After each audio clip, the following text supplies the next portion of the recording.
Welcome back, folks, to the Get a Grip on Lighting podcast. On today's show, we're going back a couple weeks, but to the legend, the living legend, Jimmy Benya.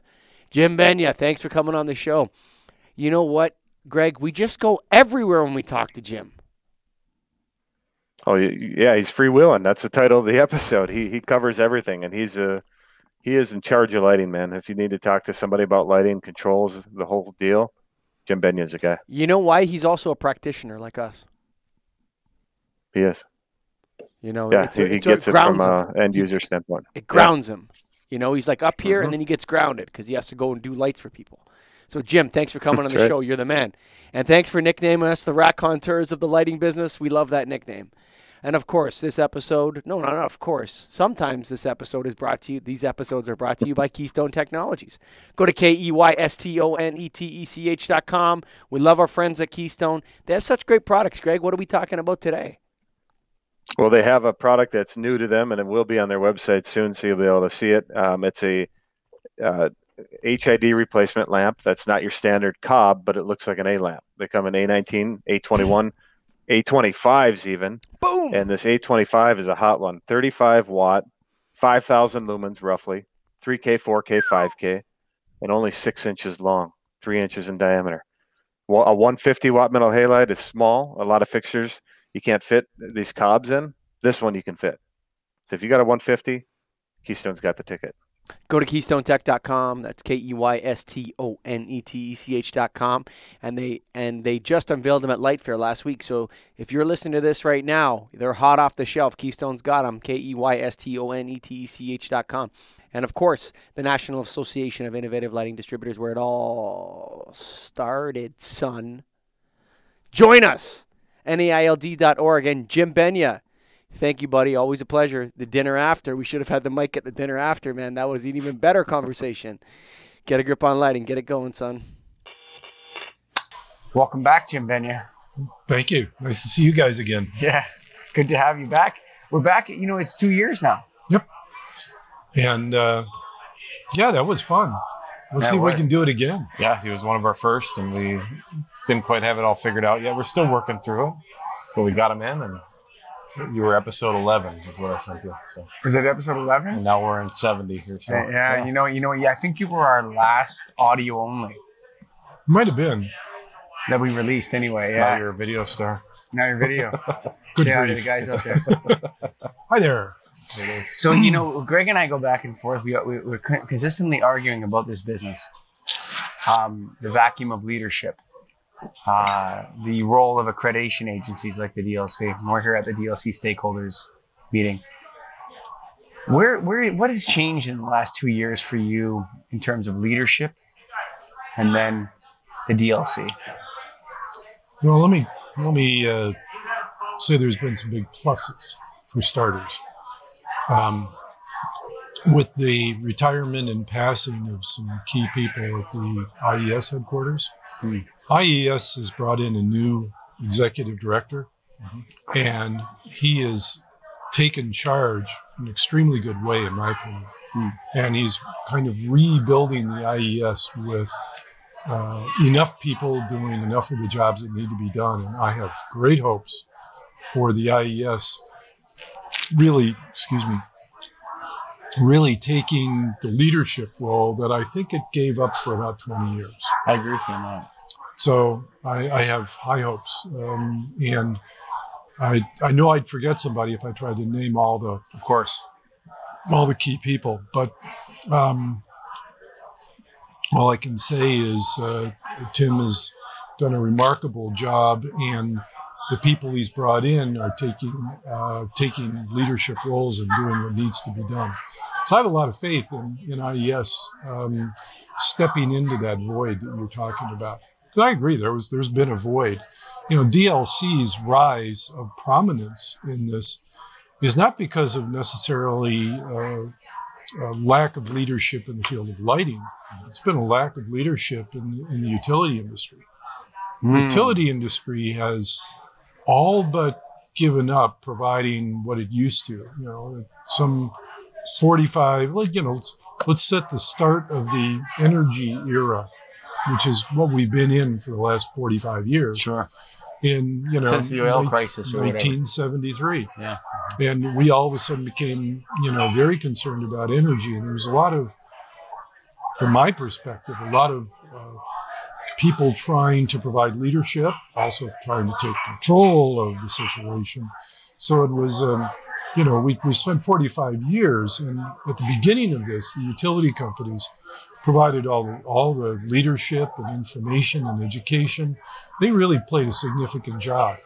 And back in the day when all this started, the utility companies had really excellent technical people, real lighting people on their staff. I can remember a period, there was a period probably in the 1970s, 1980s, where it seemed like every other president of the IES came from the utility industry.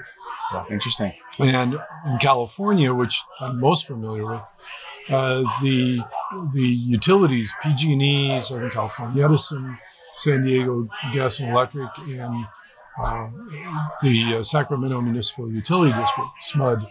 Those are the four big ones. They constitute probably, some huge number, like 80% of the customer base in California. It's really big. And the other 20% are municipal utilities, which do an important job too. But those four big ones, they had incredibly knowledgeable senior teachers of lighting and involved in IES, involved in the development of codes and standards and everything else. As a matter of fact, it was PG&E had a guy who was that I got to know fairly well, and he asked me to step into Title 24 in California when it was being developed, and I did all the lighting calculations to set the values in Title 24. The first edition, which was 1978. So it was James Jewell. But there were other significant people that were in California's utility structure that really made Title 24, the energy code. Then they helped develop the incentive programs. I got involved with the very first incentive programs with PG&E as a client. I helped teach people how to do more energy efficient lighting. California was 10 years ahead out of everybody else, way out ahead.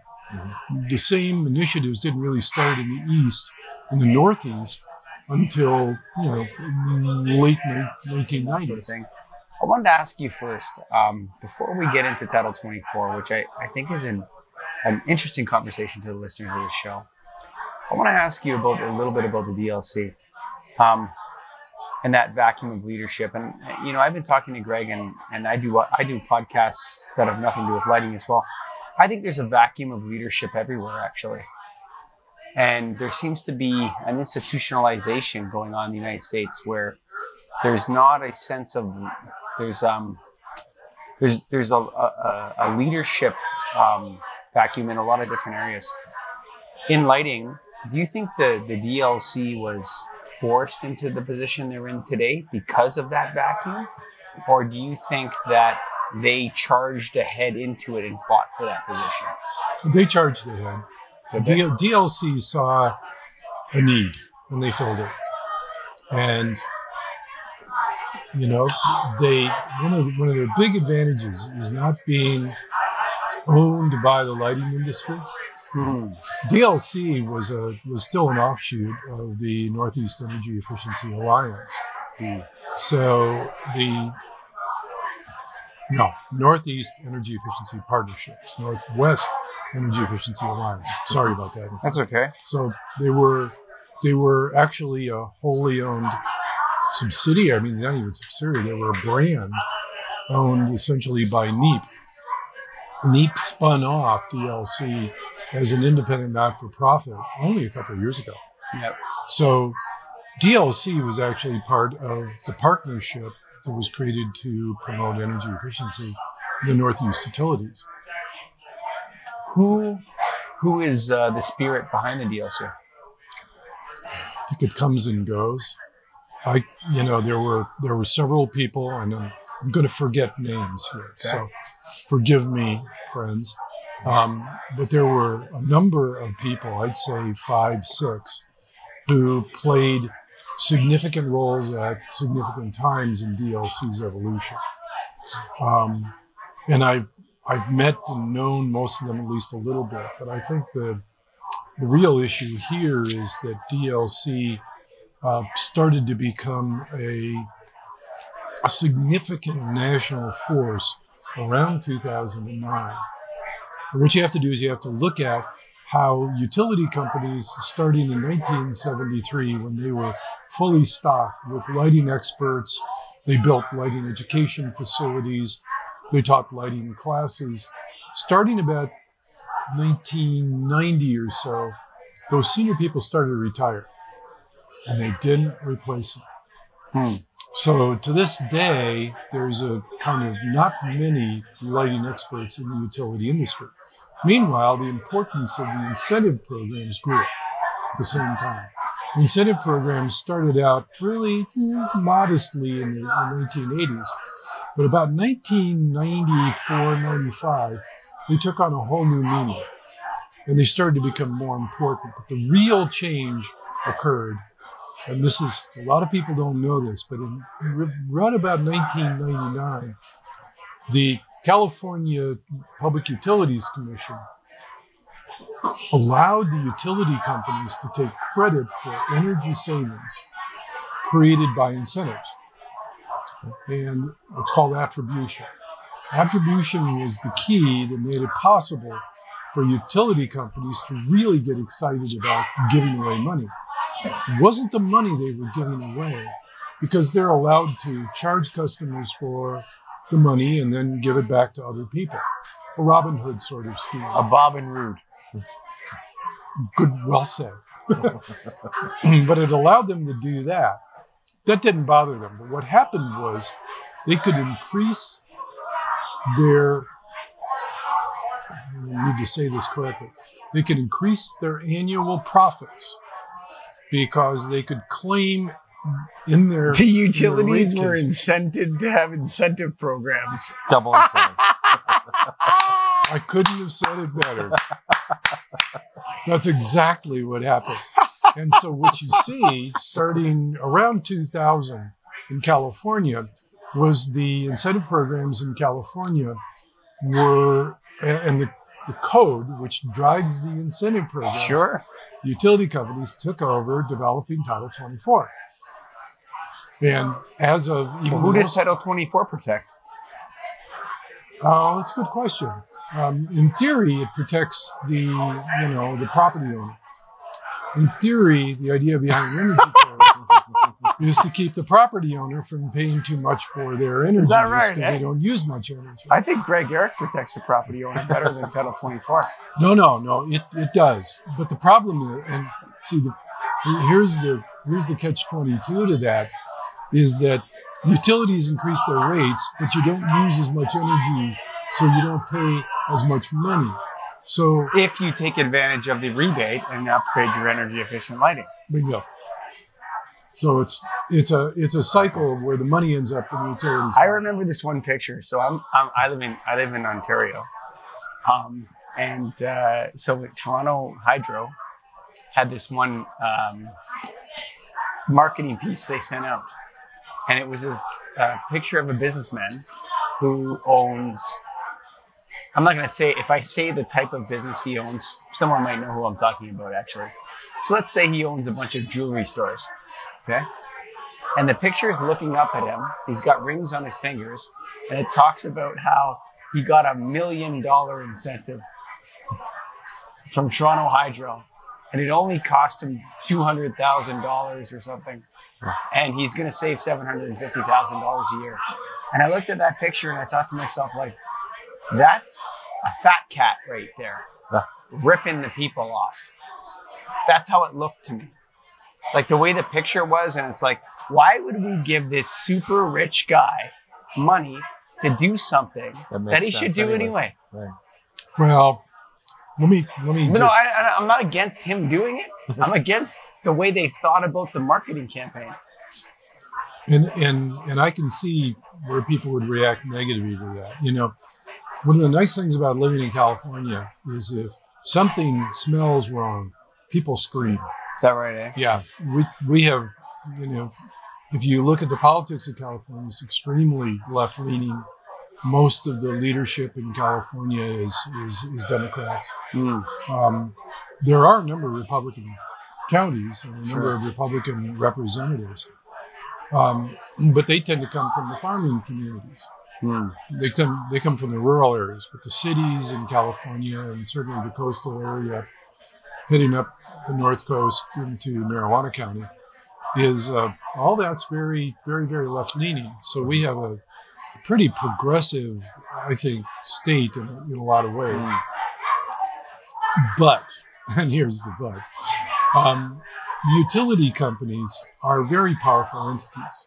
And they have a very powerful and effective relationship with the California Public Utilities Commission, which serves at the pleasure of the legislature. But the whole dynamic of that system ended up with companies like PG&E getting enormous profits, doing extremely well. At the same time, they were blowing up entire cities. That's why PG&E is right now bankrupt again, because they're being held accountable for not maintaining their power lines, just like they were held accountable, criminally liable, for not maintaining their gas Criminally liable. Oh yeah, for not maintaining their gas lines. So we have a very delicate situation in the state right now in terms of the health and well-being of the utilities at a time. And here's the real interesting rub, is what's happened in California is that people have put in photovoltaics. I have 4 kilowatts of PV on my house. And I live in an area where you get a lot of sunshine. That's the big advantage we have over, let's say, the Midwest. We have a lot of hours of sunshine every year. So we run a net metering scheme where we generate a lot of energy in the summer. It's excess. We tend to use it in the winter, which works great for industry because industry, particularly office buildings, tend to use more in the summer than the winter because of air conditioning. All right. Well, the problem is number one, the balance is beginning to shift. We're actually generating too much. And number two, the real problem is we're generating at the wrong time. We're generating excess energy at 2 o'clock in the afternoon. And then we get home and we generated all this excess and it's dumped into the grid. And then we get home and we turn on our air conditioners and our televisions. So you might get to the point where people will pay you to use the electricity. We're almost there. Because Ontario actually pays people, other U.S. states, to use their electricity. Yeah. Because we make too much. Well, you got hydro. No, we have nuclear. No, nuclear. Quebec has hydro. We can't turn it off. Like, you can't turn off a nuclear reactor once that thing's That's going, true. bro. That's true. It's going. She's a rolling. But okay, so we're getting way off track here. Let me see if I can bring it back. We're gonna bring it back. The point is that DLC was not established to do what it does today. I was one of the first contractors hired by DLC in the 1990s, and we developed guides to teach electrical engineers, contractors, lighting designers how to do energy efficient lighting. Okay. That was the first thing we did. And it was education based. And that was the mission of just about every one of the utility sponsored programs. You have them in Seattle, you have them in Portland, Oregon, you have them throughout California, a number of other cities, Chicago. They're all over the place. The point is that their job was to teach energy efficiency. The whole thing evolved into a situation where the utilities wanted to give incentives, but they didn't have anybody left to check and see whether the incentives were good things to give money to. And the CPUC in California and others were saying, were you so sure? I love guys like that. I love it when you get an incentive program and you know that it was written by a dipshit. Why would you give that much money for that? Right. It costs more. Well, there was nobody there to judge it. Yeah. So circa, 10 years later, when in the mid-2000s, DLC started to identify, they weren't the only ones. DLC was not the only ones to identify the need for an independent sort of certifying body. they did the same thing at the Seattle Lighting Design Lab. Yeah. And they had their approved list, which was good for Seattle and Washington, but Seattle, Tacoma, that area. So they were doing exactly the same thing. It was interesting because the Lighting Design Lab is funded mostly by NEA, the Northwest Energy Efficiency Alliance. So NEA and NEEP were like two, on two coasts, very, very similar organizations doing very similar things. What you got to ask is, how did they exist in the first place? They existed because in the state of Washington, in Oregon, and frankly, Montana and Idaho, all of those are part of NEA. And I did some work for NEA when I lived in Oregon. Very similar situation occurs in the Northeast with all the states in the Northeast and all the smaller utilities. You didn't have the big dominant utilities. Yeah. You have 600 utilities in the Pacific Northwest. If every utility spent the money and the time to create its own incentive program, it'd be a lot of wasted money. Why not develop one and everybody share it? And so they formed NEA in the Northwest, NEEP in the Northeast. They got together and they did everything together. Very, very smart business. Mm-hmm. And so the programs would be the same from Maine to essentially Massachusetts, maybe even further down. And they'd be the same from Washington all the way down into Oregon and further east, Montana, Idaho, etc. So that was the plan. That's why they were created. And so both of them undertook to do a regional incentive management scheme for the utilities that just couldn't handle it. One thing led to another, and the next thing you know, these programs are very good. They're very useful. And it allowed the utilities to proceed, and they go to their public utilities commissions and say, look, we got a great program, and we use this method of ensuring that the incentives are worth giving. Okay. That's the bottom line. Yeah. The difference is that the Seattle program stayed fairly regional, whereas... You're getting technical into the programs here, but let me ask you, let's go back to lighting here, Greg. Yeah, sure. We're getting into the history, deep into the history. Which is good, though. I do like hearing that. Jim, that's a book. Yeah. Like some people would be interested in reading that book, to be honest with you. No, I think we can talk about that. But I don't think our listener base is as deep into that as you and me might be. Well, I guess what my question comes from the DLC. It's good to have the background, but do you feel they're the most powerful organization in the lighting industry today? Great question. Manufacturers, you can name everybody you want in the lighting industry. Come on, Jim. Well, they're in the top three. It would be hard for me to say which one was more powerful. It probably has more to do with the issue. Yeah. When you look at the issues of the day today, and I'll skip to the program we're going to do Wednesday morning here, talk about health and life. Oh, we want to talk about that for sure. Yeah. So if I skip just forward to that, that is an issue that nobody owns yet. Yeah. It bounces back and forth. The IES has tried to own it. The AMA has tried to own it. And certainly DLC is trying to get its own little piece. Who do you feel is going to own it? Who do you think has the best shot at it? So my opinion is you have to look at the people that I think should own it are the CIE. CIE, okay. Yeah. The International Commission on Illumination. CIE has got and has had for a number of years the most august committee you could have of people who are experts in the field. Jim. Yeah. Do you think their executive director should be a guest on the Get a Grip on Lighting podcast? Oh yeah. Although I could tell you, maybe here, I'm not sure the people will be here, but some of the committee members from North America, remember CIE is international. Sure.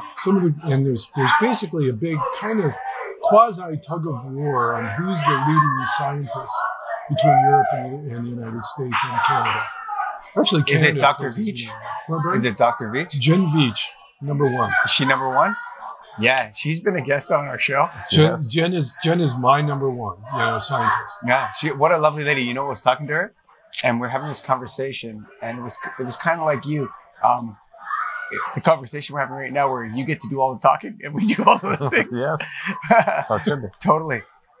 She was saying something, and then all of a sudden I blurted out. She was talking about like what light actually is, and how scientists don't really know what light actually is. And I was like, this is like the fish figuring that they're in the water.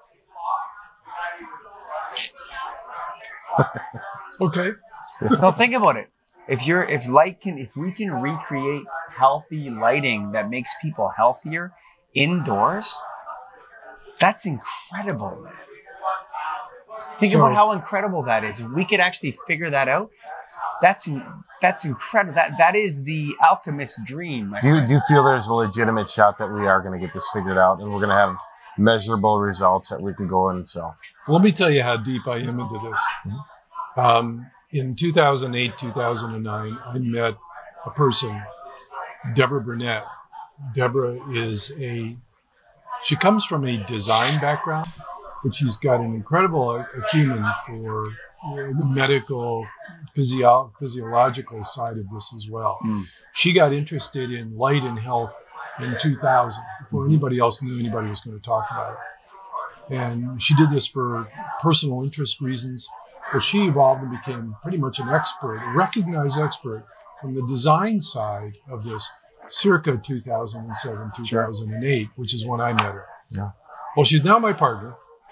We work together, and one of the things that attracted me, other than she's my best friend, she's my wife, she's a lot of things now. But what attracted me from the very beginning was not only her intellect, but her enthusiasm for this emergent field. We're talking 2008. What do you call this field? Well, everybody's calling it health and light, circadian lighting, whatever you want to. There's a lot of different terms. Integrative lighting, human-centric lighting, which is a phrase I hate. Human-centric. Yeah. How about human-centric? Yeah, human-centric. Let's forget all those other creatures. Yeah. That's one of the reasons why. But let's not get off on that. The point is that we could. Deborah and I became interested in each other as people affecting a change in the world. I gave her a slide we developed at the International Dark Sky Association, which was the first slide that showed the overlay of the LED's nasty blue spike with the human circadian eye response. How long ago was this? 2009. Okay. I handed her that slide, and she showed it for the first time to the general world at the Professional Lighting Design Conference in Berlin in 2009, where we were both speaking. Since then, our relationship grew. A lot of it personal, but there's always I count. So hang on, her you fell in love with this woman because she's a lighting dork? A lighting love story. That's the title of this one. All I can say is, take one good look at her and tell me there wasn't another reason. There you go. All right, fine. There's another reason and a half there. Deborah's fun, she's brilliant, and she's gorgeous. Yeah. I'm a pretty lucky guy that way too, Ben. But so you were talking about the high Kelvin temperature at night problem. No, 10 years ago? Because I didn't hear anything about that till about 4 or 5 years ago. It was published. Earliest. Yeah. It was published by the International Dark Sky Association in 2009, a press release followed by a very learned paper in 2010. Greg and I weren't talking about that until after we came back from China, 2014. Right. That's when we started talking about that. So it came from the dark sky industry. Huh. I identified it. I was the one who said, this isn't a good idea. And the International Dark Sky Association Technical Committee, which I was a member, I showed it to everybody, and they said, that's really a bad idea. Why is everybody doing this? Because I don't think until that time that members of the IDA Technical Committee, or mostly astronomers, had ever looked at this before. But hang on a second here. Okay, so how come there isn't a lighting person that calls the President of the United States that represents all of us? Like, there needs to be a guy that calls the president of the United States, not talks to the local congressman. A guy who says, look, lighting is so important, President, whoever you are. If you're a Trumper or not, I don't give a shit who you are. You need to listen to us because we represent all the people that know. We have internal democracy within our organization. And here's our conclusions for you. Because you guys have failed at that if you haven't done that. Well, let me just say that the topic is a hot one. It is the hottest one in the field. You need a red light bat phone. Well, we have the man in charge right here. Benya. Yeah, I know. But I think there's a lot of people who would like to see something like that happen. The problem is that right now there's a lot of factions fighting for control over this topic. Yeah, but you don't care about those factions. Well, again, my partner. Maybe he should have the bat phone.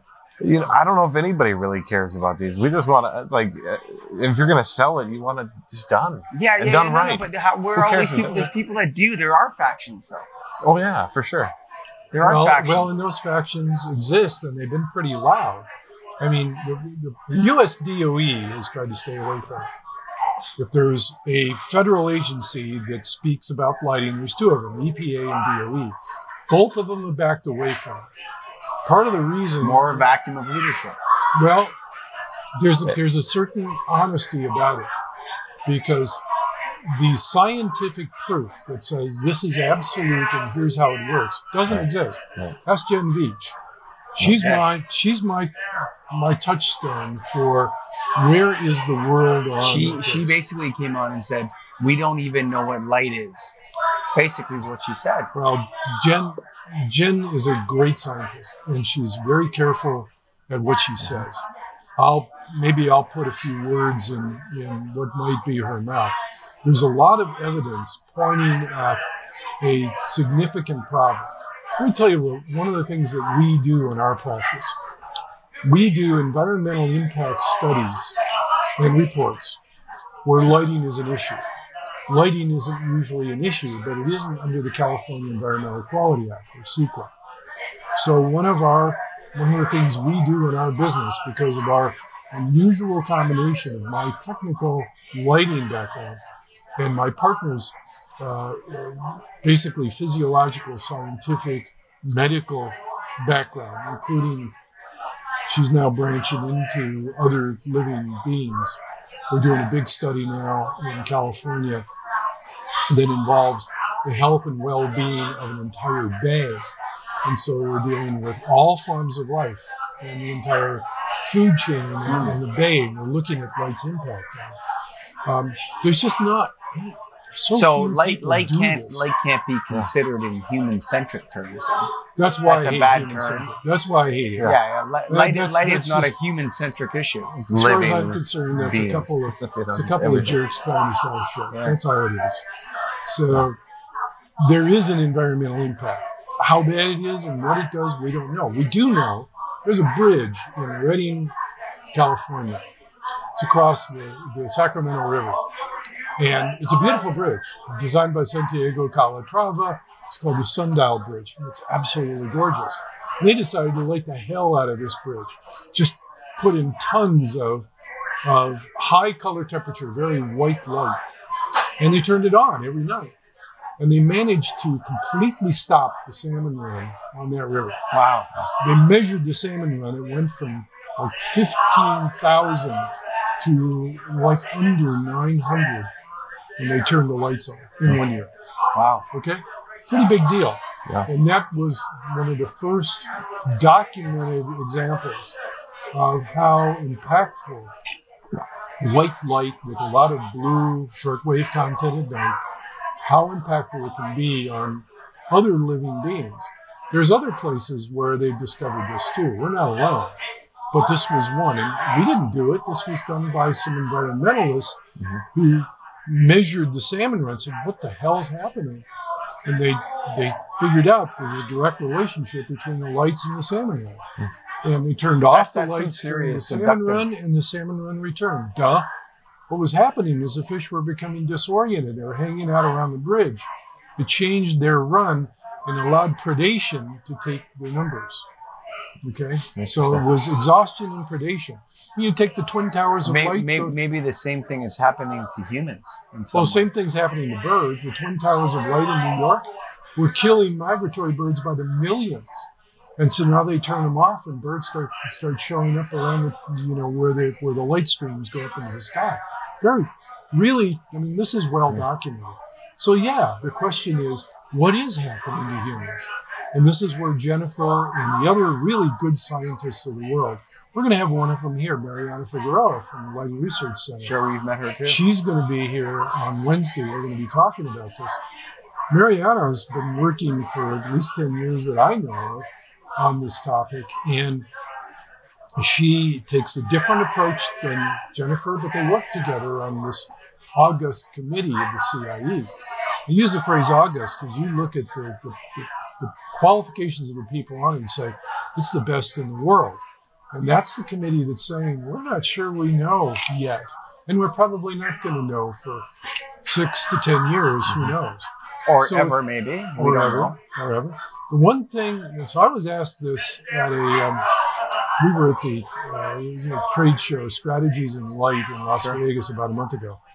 And I was part of this thing called Lovers of Light, where it was a game show type format, which was a lot of fun, where we had quick debates about this stuff. And I took the position on this, in favor of natural lighting and things like that against this race to put in color changing light. I think color changing light's kind of stupid. The one thing we do know. You're talking about tunable? Yeah, tunable lighting, call it whatever you want. You think it's stupid? It has potential. No, I agree with you. I was hoping you would go harder on that. I will. Okay, too. I will go. Okay, here's why I go harder on it. Color tuning lighting right now, by the simple way manufacturers are dealing with it, is kind of dumb. Mm-hmm. Because we don't know for sure whether changing light from 5,000K to 3,000K, especially if it's LEDs, sure, we don't know for sure whether that's having a significant impact or not. Yeah, you know what else they don't know for sure? What? They don't know if in 5 years Uber is going to be the king of the street driver cab business or Lyft. They don't know if either one of them is going to be but my point is this: is that what you were saying there is like the fact that the lighting industry is making tunable lighting and claiming that it's somehow a benefit to you is a complete fabrication and marketing scheme. Well, I'm not going to go with the word complete, but I'm going to say, Deborah and I designed the world's only LEED Platinum, well platinum project. The only one in the world. We're the only ones that figured out how to do both. And we used... Would you say that it's at least speculation?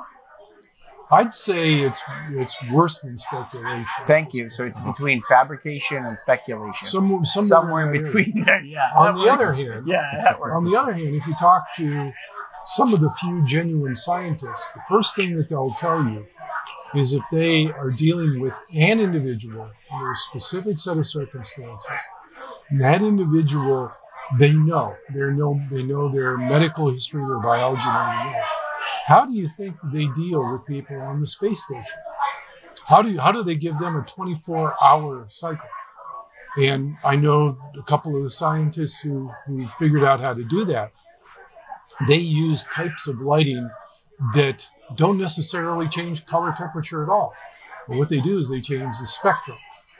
It's pretty well, at least two major and competing scientists that I know of are saying that if you virtually eliminate all wavelengths, generally in the vicinity of about 490 nanometers down to about 420 nanometers, if you just eliminate that, period, you can still have the rest of the spectrum, and you will mitigate those biological impacts.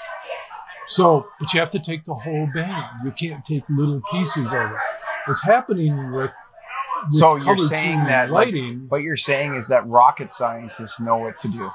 Yes. Rocket scientists under controlled conditions with known subjects. Yes. They know what to do. What happens if you put these color tuning lights in a classroom where you have no idea who's going to walk in and what's going to happen? And teachers are changing the dial. I want them to be awake. That's exactly right. Yeah. And then once they get it right, they leave it forever. Yeah, well, that's the research has shown that after about 2 months, the teachers stop messing with it. Yes, dude, Because for sure. it's just Come on, man. That's a tough thing to do. That's tough. Yeah. So I mean, listen, this whole health effects of lighting thing, I feel like we're back to the old want to buy the letter I days. I worked on a Okay, project. come on, man. Want to buy the letter I? I use a picture of a guy selling snake oil. But Yeah. anyway, there's a. Where's going to go with this? One of the things that we worked on a project. This was 6 years ago. This was for a major federal agency who shall not be named because the project never got built. If you do a little homework, you figure out who that was. And it's a federal agency that needed a tremendous amount of security of all kinds. So we're talking about security against audio, RFI, that sort of stuff. But how do we provide, and Windows are, there's a lot of things, I've worked on high security facilities in the past. And there are things you can do to Windows to mitigate eavesdropping through them. But it's going to be harder and harder because the bad guys are getting to be smarter and smarter. Sure. So we created a design whereby we would create a courtyard environment. Okay. It was a RFI protected, audio intrusion protected type of environment. But the key thing it did is it brought in daylight qualities to an interior environment. And I mean daylight qualities, not some sort of daylight qualities, which we talk about. No, this was like high light levels. And we dealt with the heat gain. Because, part of the problem is the windows that we use in high performance buildings, they get rid of infrared. Turns out that near infrared might be actually pretty important to human beings and other living creatures. It helps create vitamin D or something like that. No, that's ultraviolet. Okay. And all glass filters. Can I ask you a crazy question? Sure. So, when I don't know, I'm 41. How old are you? Older than that. Okay. So, Greg, what are you, 39? Almost. Yeah. Almost 2 months. Yeah, a couple months. Okay. So, my whole life, I've been told that one of the most important things to do is to wear sunscreen and sunglasses. Okay. And, which is, okay, so put on your sunscreen every day, 60, the higher you go, the better. And then, sun's bad for your eyes. You got to get those sunglasses on that block those rays, sunlight. Those sunlight rays are bad for you. And now, which is interesting, I'm told that they want to recreate the effects of sunlight inside. So will that mean that people should wear sunglasses inside and put on sunscreen and stuff like that? Or maybe is light good for you? Or what the hell's going on here, Jim? Oh, man. What's going on, buddy? So, I'll tell a parable to sort of explain. Perfect. Parables. That's right. I'll tell a parable. My mentor was a guy by the name of Stephen Squillace. Squillace was probably one of the most important lighting people of the 20th century. Okay. He was president of the IES for a year. He was a true leader of the industry. Squillace was a guy who hired this character named David DeLora, who is not only the historian of lighting today, but the inventor of the mathematics we use for lighting calculations. Squillace talked him into not being a priest, into being a lighting scientist instead. I mean, Squillace was that kind of influential. And both ways you're studying light, buddy, but that's a whole other conversation. Exactly. So Squillace Squillaci. We had great jokes for him. This was during the days of The Godfather. Okay. And I'd call him, How old are you? Hey, boss. He'd say, Benya, I need you to do this. Hey, okay, boss. That's how we treat each other. It's great. He's 5'5" and about 5'5". Right? A box. and an Italian soprano, you know, magnificent. But he was a true lighting guy. Tenor, not a soprano. Squillaci. He was a soprano. He's a woman. No. Yeah. Tenor. Anyway, Italian tenor. Great, wonderful, brilliant, artistic, amazing guy. He got a lot of us into the lighting business. Squillaci, when he was about 56 or 57, he had some heart problems. He'd grown up with Italian food. Sure. And, you know, he was totally Italian guy. And then they sent him to the Mayo Clinic, and they said, you know, you got two choices: heart surgery, or you got to change your life. Squillaci, being a very smart guy, said, I'll change my life. He lived to be 91, and he changed his life several important ways. Changed his diet completely. And I mean, he never touched bad things after he was 57. But probably the most important thing, I think, back on that, every day he took 3 walks outside for about 20, 25, 30 minutes. Oh, you see the lights. You see the lights.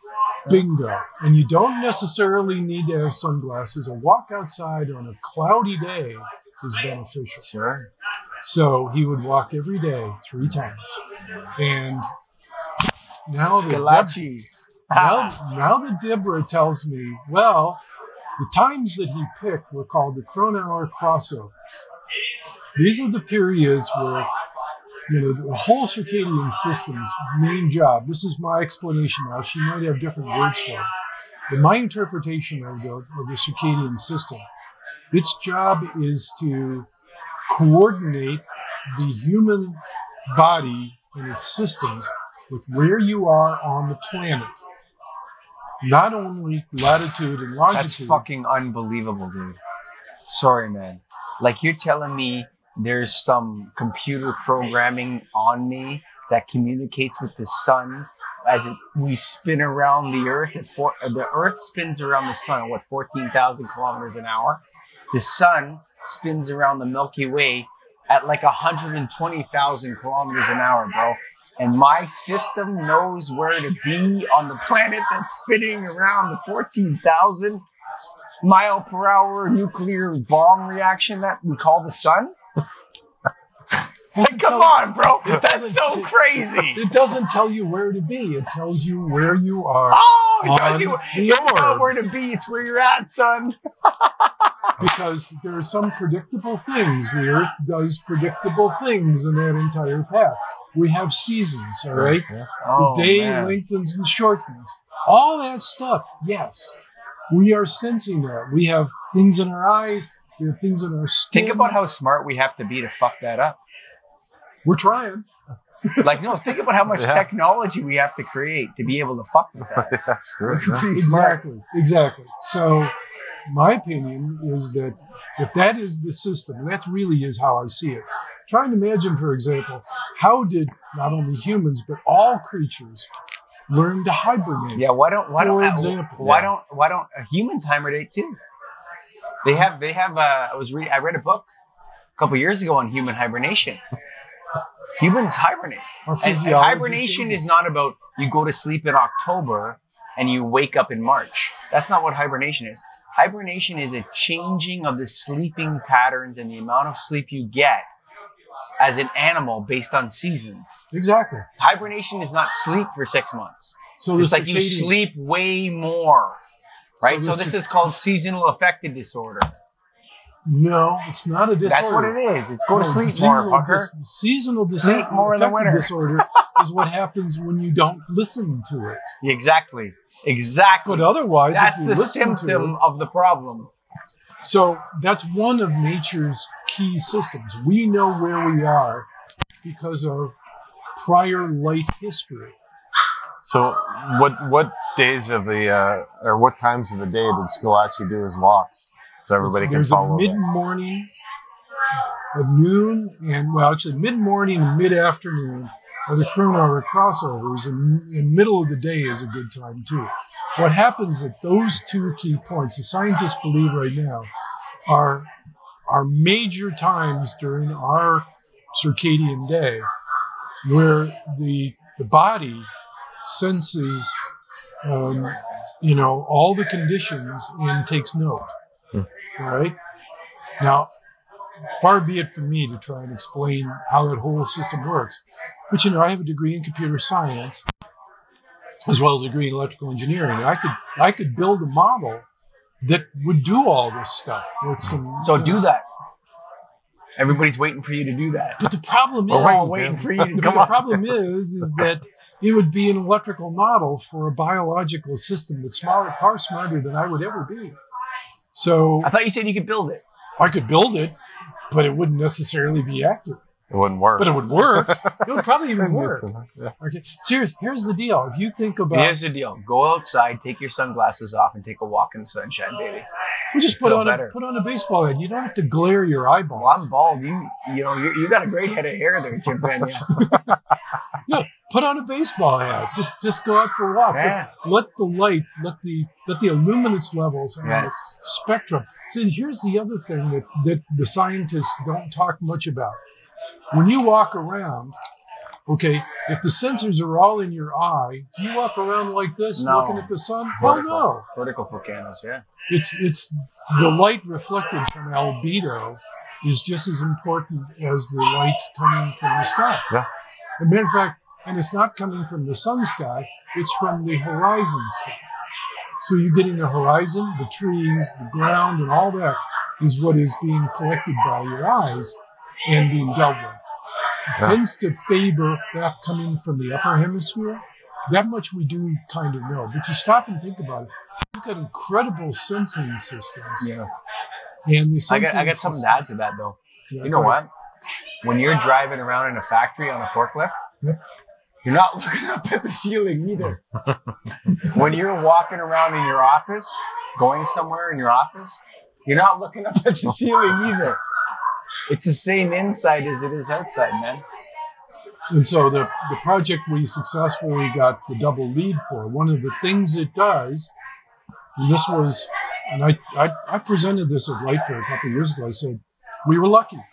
We got a space that had a big bank of windows facing north. Okay? Yeah. So there was a lot of daylight coming in. Sure. Nice. And when you look around the space, you get a dose of that daylight. Sure. Walking around the office was almost like going for a walk outside. Yeah. And there was a study done by Cornell on this project. They discovered that people were about 37% healthier than they were in the old space. So, but should they put on It worked. Should they put their sunglasses on inside? Or No, they don't need sunglasses. Right, exactly. They That's don't what need I'm talking sunglasses. about. What I'm saying is that what I think that if the idea of us creating light sources that try to mimic that is insane. Yeah. Thank you. I don't think the idea that we're trying is insane. I think the idea of it actually ever coming through would be insane. No, it's such an ego trip, buddy, to think that you can do that. Well, so in my opinion, we're just getting started at this. Okay. And I think, in all fairness to everybody, the scientists are trying to figure this out. The companies are trying to make products. So you want to talk about the real problem here? The real problem is that the lighting industry is in a bit of a, I don't want to call it a crisis, but certainly at a turning point. Mm-hmm. All right. There's two beliefs that they have that I'm a little concerned about both of them. Belief number one is that we have to have this circadian lighting system. Okay. Belief number two is that we have to have smart lighting. Yeah. And both of them are opportunities to capitalize on what the tech industry has been capitalizing on for the last 30 years, which is building increasingly useful, beneficial and interesting and good selling gadgets. Sure. Well, the lighting industry is saying, if we're going to go anywhere beyond just making light bulbs and fixtures, we're going to have to add something to it, or else we're going to die. And I'm not sure they're going to die, but they're not going to grow. And I look at companies, the biggest and best company, like I think Acuity could easily be described as the biggest and best at the moment. Acuity has invested a fortune in technology and color tuning to capture the circadian interest and smart lighting. With the investment they made in that. And you just called both those things out. Are both prime examples of them trying to find something, because there's nothing special about LEDs, dudes. Everybody's got them for everything. Yeah, right? for sure. There's nothing, the invention's been done. Yeah, it's over. It's over. Now it's just a matter of perfecting it. And to grow a business, you've got to capture something new, right? Sure. Yeah. And that's what I think, getting back to the original question. Yeah. The leadership issue, it's sort of like asking the tech industry about 1990. So who's the leader in this? Because it's not going anywhere. It's Netscape Navigator. Yeah. AOL. And, or Netscape Navigator, but how about, well, it was kind of at that point established that, AMD and the other makers were going to be fighting for a position relative to the big dog. I see it as this is normal evolution of business. And, I don't wish anybody poor for any of this stuff. The big question is, for me as a designer and specifier, my job is to recommend things to clients that are worth them spending their money on and achieving their goals. Sure. If their goals are to get LEED platinum or WELL platinum, LEED platinum, we're on the same page with like ASID was, it was my job to figure out how to do that at a budget they could afford. Yeah, but in terms of what makes sense in the greater industry, that's a different question. That's a much different question. Jim Benya, thanks for coming on the Get a Grip on Lighting podcast. We could talk for hours, guys. Yes. But it's been fun. Well, thanks, Jim. Yeah. Keystone Technologies. Go to KEYSTONETECH.com for your new retrofit solution today, because they are the retrofit kings, Greggy. So metal halide fixtures, a lot of exteriors where you run into them, sometimes interior and lobbies and things where there's, say, a recessed can. Sometimes you want a directional light. Keystone now has an 18-watt par 38 that's 120 volt to 277 volt. So you can bypass the ballast, you can screw that in, 3K, 4K, 5K, and it's about 2,000 lumens of directional light, which will punch more light than you're getting a lot of times out of something a higher lumen that's omnidirectional. How do you spell halide? Check Greg? that out. How do you spell halide? HALIDE. Right, that's why it's called metal halide. If it was What did I halide, say? you say metal halide. If it was halide, it would I'll be say spelled... whatever I want. If I'm it was getting rid of them. So that word's going to be gone. No more metal halide. halide. If it was halide, it would be spelled H-E-Y. Halide. Halide. Okay, fine. It's halide. Thank you. Of course, with KeystoneTech.com, you can get rid of all those halides, or whatever they want to call them out there. Halide or halide. Whatever you want, they're gone with KeystoneTech.com, baby. And of course, if you want to learn how to pronounce halide or halide, you can come to the National Association of Innovative Lighting Distributors Conference. That's NAILD.org, baby. And you can hang out with us and you can learn all about metal halide on LS1. Exactly. Our educational program. All right. As well as learning about LEDs, Greg. That was fun with Jim Benya, man. Oh, great discussion. Sat down in the lobby. You'll see it on the video if you watch it. Nice, comfortable setting. Had a good discussion with a guy who's been in lighting a long time and really gets it. You know what? Not a lot of people get it. He gets it. I love the fact that the Ritz-Carlton kicked us out after we did the show with Jim Benya. Yeah, no more recordings. Oh, okay. Sorry. We did one. After, oh, wait, who's that over there? That's Jim Benya. Okay, let's wait till Jim Benya's done. But then after that, we'll kick these scrubs out of here. And we're getting them out. And we're getting them out. So thanks, and Jim, hey, great dinner, man. I had more fun at the dinner after with Jim than we had during the podcast. We're going to have to do it again. Ooh, baby. Thanks for listening, folks. Craig and I are always super grateful, especially to you listening right now, because I know you have your headphones on and you're mowing the lawn. Or maybe you're driving to work. Maybe you're driving into KeystoneTech.com. Maybe you work there. Maybe you're driving into some electrical company and you just learned a hell of a lot about Keystone and about Jim Benya and the rest of the crew. We love you guys, man. Thanks and how for to listening. pronounce halide versus halide. There you go. Get it all done. Because we spell it Halide. Halide. Come on, Halide. All right, buddy. Talk to you, Greggy. Written on the rectory wall, there's a sign there for all. You are lost, Lord is there to find you.